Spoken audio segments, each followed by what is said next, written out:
Syukur Alhamdulillah, tahun ini kita masih dipertemukan dengan bulan suci Ramadan. Ramadan bukan sekedar menahan lapar dan dahaga, tetapi waktu untuk memperbaiki kualitas diri, baik ibadah maupun menata akhlak. Jadikan Ramadan ini sebagai titik balik untuk menjadi pribadi yang jujur dalam perbuatan, sabar dalam ujian, dan disiplin dalam ketaatan. Dewan Komisaris, Direksi dan seluruh karyawan PT Semen Tonasa mengucapkan Selamat menunaikan ibadah puasa.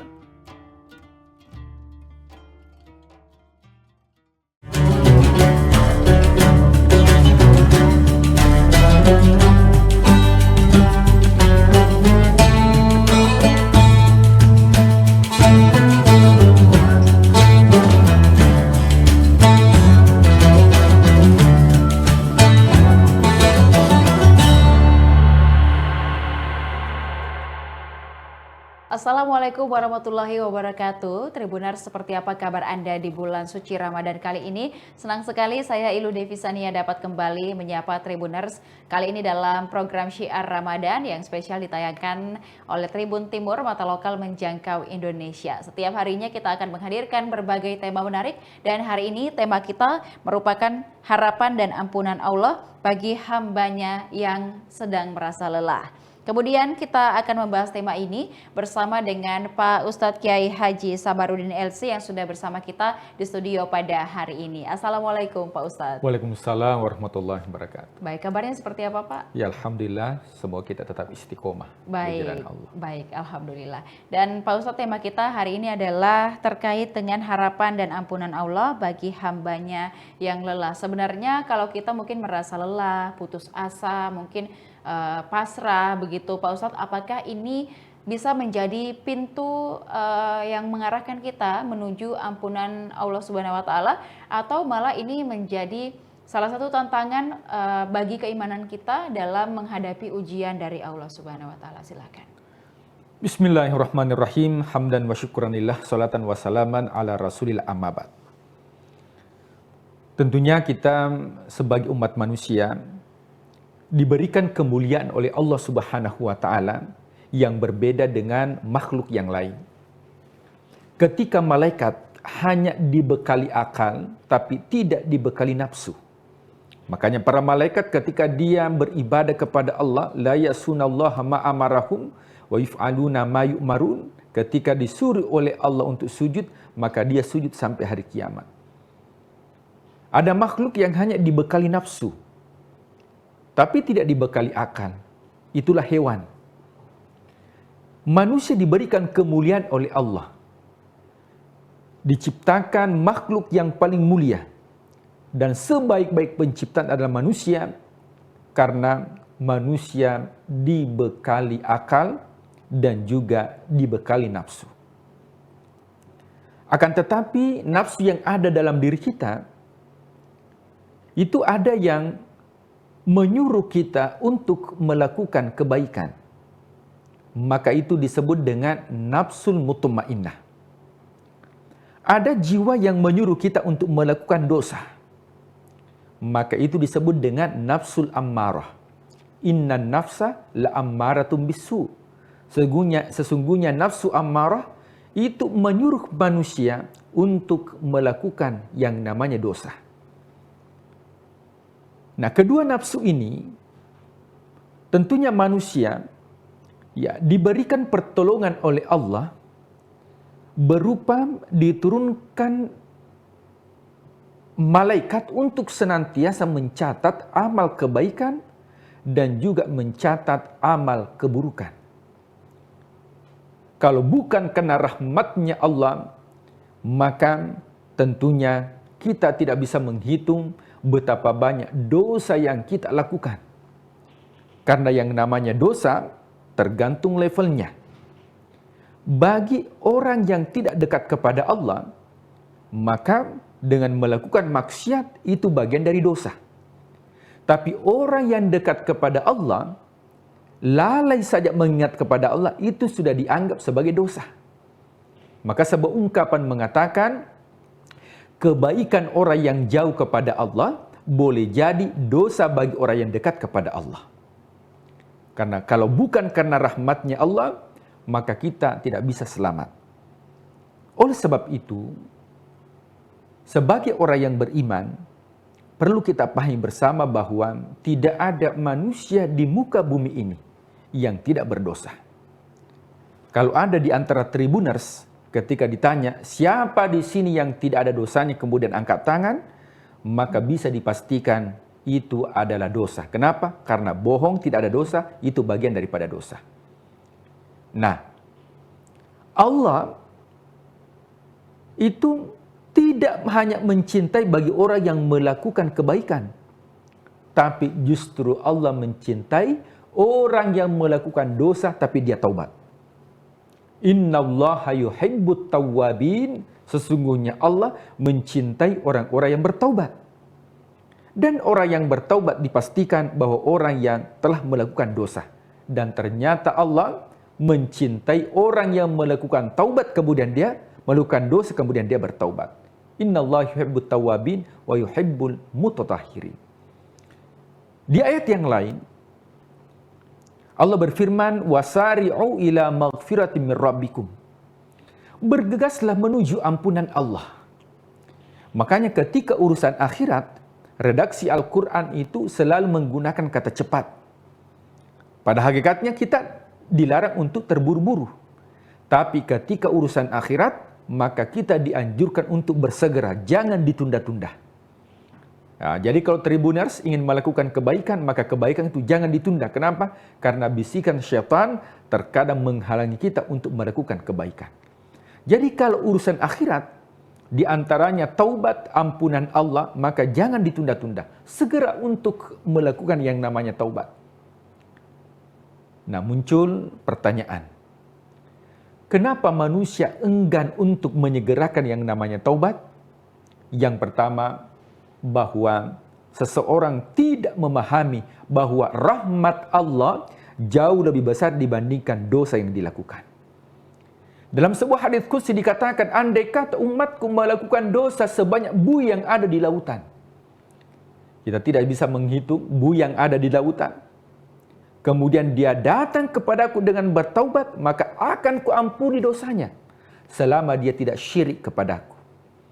Jadi sebesar apapun dosa yang kita lakukan, ketika kita taubat kembali kepada Allah, maka rahmatnya Allah jauh lebih besar dibandingkan dosa yang kita lakukan.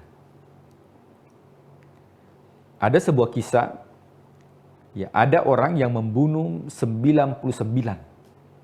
Dan ini, ya, riwayat ini itu dimuat dalam hadis yang sahih. Ada orang yang membunuh 99. Jangankan 99, satu orang saja yang kita bunuh, itu dosanya seperti membunuh seluruh umat manusia. Makanya larangan untuk bunuh diri. Akan tetapi dengan putus asa, bertanyalah kepada seorang ahli ibadah. Wahai ahli ibadah, saya ini sudah membunuh 99 orang. Apakah Tuhan memberikan ampunan kepadaku? Sang ahli ibadah mengatakan, tidak mungkin Tuhan memberikan ampunan. Kenapa? Satu orang saja yang dibunuh, yang disakiti, itu dosanya tidak bisa diampuni oleh Allah. Apalagi 99. Maka apa yang dilakukan? Maka sang ahli ibadah juga dibunuh. Maka sudah cukup 100 orang. Akhirnya kembali bertanya. Dan diberitahukan bahwa di seberang jalan itu ada orang alim. Bukan abid, ahli ibadah, tapi ulama. Bertanyalah kepadanya. Ketika dia bertanya, maka dikatakan bahwa yang kamu harus lakukan adalah pergi dari tempat tinggalmu. Nah, bahasanya kita ini hijrah. Jadi kalau ingin berubah dari dosa, itu harus meninggalkan tempat di mana kita melakukan dosa. Harus hijrah. Allah Maha Pengampun. Ketika dia hijrah meninggalkan kampung halaman, dalam bahasa kita itu hijrah berpindah, belum sampai di tempat yang dituju, orangnya sudah meninggal dunia. Artinya hijrahnya ini belum sempurna. Taubatnya ini belum sempurna. Maka turunlah malaikat. Malaikat Ar-Rahmah mengatakan, wah, ini jatah saya. Kenapa? Karena tempat di mana dia melakukan dosa itu sudah jauh dan sudah dekat kepada tempat yang dituju. Sementara ya, malaikat azab, ya, dia mengatakan ini jatah saya, ini masuk ke dalam neraka. Ya, karena belum sampai ke tahap kesempurnaan taubat.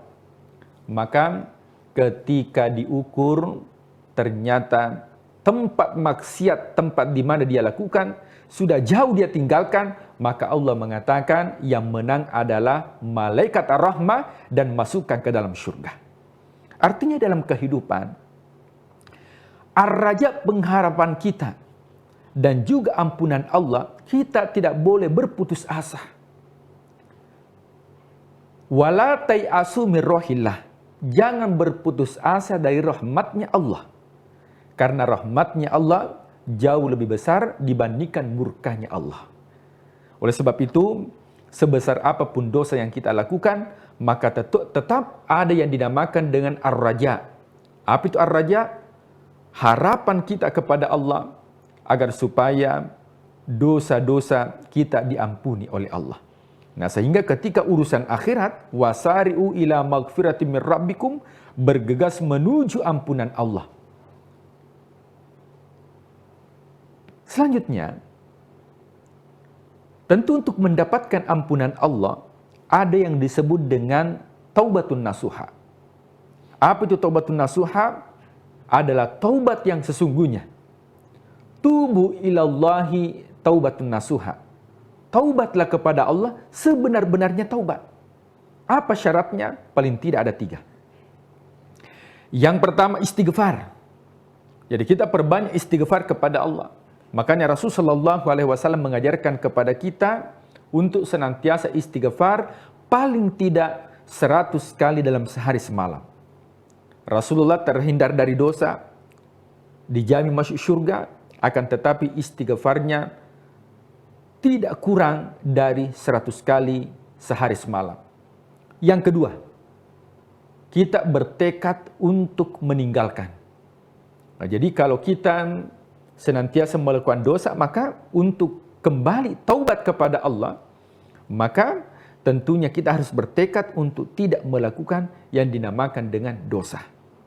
Kemudian yang ketiga adalah berazam dalam diri kita bahwa kita tidak lagi kembali di tempat maksiat.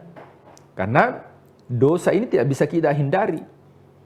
Ya, karena dosa itu merupakan ujian bagi manusia untuk melihat apakah dia termasuk orang yang beriman. Nah, kita tidak bisa mengukur diri kita apakah kita orang yang beriman kalau tidak diciptakan yang namanya dosa. Makanya Allah menciptakan dosa, Allah menciptakan neraka, Allah menciptakan iblis, menciptakan syaitan. Tujuannya untuk apa? Yaitu untuk melihat hambanya ayyukum ahsanu amala, di mana hamba tersebut yang paling terbaik amalnya, di antaranya amal kita adalah taubat dan kembali kepada Allah Subhanahu wa ta'ala. Nabi Adam alaihissalam, tentunya kita kenal beliau merupakan penghuni surga. Akan tetapi dikeluarkan dari surga karena satu dosa yang dilakukan. Sementara kita banyak dosa yang kita lakukan. Sementara kita mau masuk surga, apalagi surga Firdaus. Maka yang mesti kita lakukan adalah jangan berputus asa dari rahmatnya Allah, karena kebaikan surga itu diberikan kepada orang-orang yang kembali kepada Allah, yaitu orang-orang yang melakukan taubat. Kemudian Tribuners yang dimuliakan Allah Subhanahu wa taala, ar-raja atau bahasanya diterjemahkan pengharapan. Kita mengharapkan Allah, khususnya di bulan suci Ramadan. Allah memberikan ampunan bukan hanya di malam hari. Allah memberikan ampunan di siang hari, 24 jam Allah memberikan ampunan kepada kita. Makanya momentum bulan suci Ramadan, mari perbanyak ibadah, perbanyak taubat, khususnya hubungan kepada Allah. Tapi yang menjadi masalah adalah hubungan sesama manusia. Kalau kita berdosa kepada Allah, maka Allah mudah untuk mengampuni. Kalau kita berdosa kepada Allah, Allah mudah untuk memaafkan. Kenapa? Allah memiliki sifat yang disebut dengan Ar-Rahman, yang disebut dengan sifat Ar-Rahim. Akan tetapi yang menjadi masalah besar adalah ketika ada dosa sesama manusia, maka dosa sesama manusia itu baru bisa dimaafkan apabila memenuhi dua syarat. Yang pertama, diberikan maaf. Dan yang kedua, ketika itu berkaitan dengan barang, maka baru bisa terampuni atau dimaafkan kecuali barang itu dikembalikan atau diikhlaskan bagi orang yang kita ambil barang tersebut. Wallahu a'lam bishawab. Iya Pak, jadi ketika kita merasa lelah, kita harus bisa melihat dari beberapa sisi yang berbeda begitu ya Pak Ustadz ya. Bagaimana kita mungkin lebih melihat sisi baiknya kalau kita lelah, mungkin tidak kita berputus asa, kemudian juga kita tidak menyalahkan Allah atas takdir yang kita terima, tapi ini bisa menjadi muhasabah diri begitu ya, apa yang sebenarnya belum kita lakukan atau kurang kita lakukan, dan semoga melalui ibadah di bulan suci Ramadan ini kita bisa lebih baik lagi. Kemudian kalau kita merasa lelah, mungkin ini menjadi pertanda bagi kita untuk lebih mendekatkan diri lagi kepada Allah Subhanahu wa taala melalui juga berbagai macam ibadah yang kita lakukan sepanjang bulan suci Ramadan kali ini. Terima kasih Pak Ustadz atas pencerahannya pada hari ini. Semoga kita semua bisa menjalankan ibadah dengan lebih baik lagi. Dan terima kasih kepada seluruh Tribuners tentunya yang sudah menyaksikan program kita pada hari ini. Jangan lupa saksikan juga beragam program menarik lainnya, tentunya hanya di kanal YouTube dan Facebook Tribun Timur, Mata Lokal Menjangkau Indonesia. Saya Ilu Devisania beserta narasumber dan juga seluruh kerabat kerja pamit undur diri. Terima kasih dan sampai jumpa. Wassalamualaikum warahmatullahi wabarakatuh. Waalaikumsalam warahmatullahi wabarakatuh.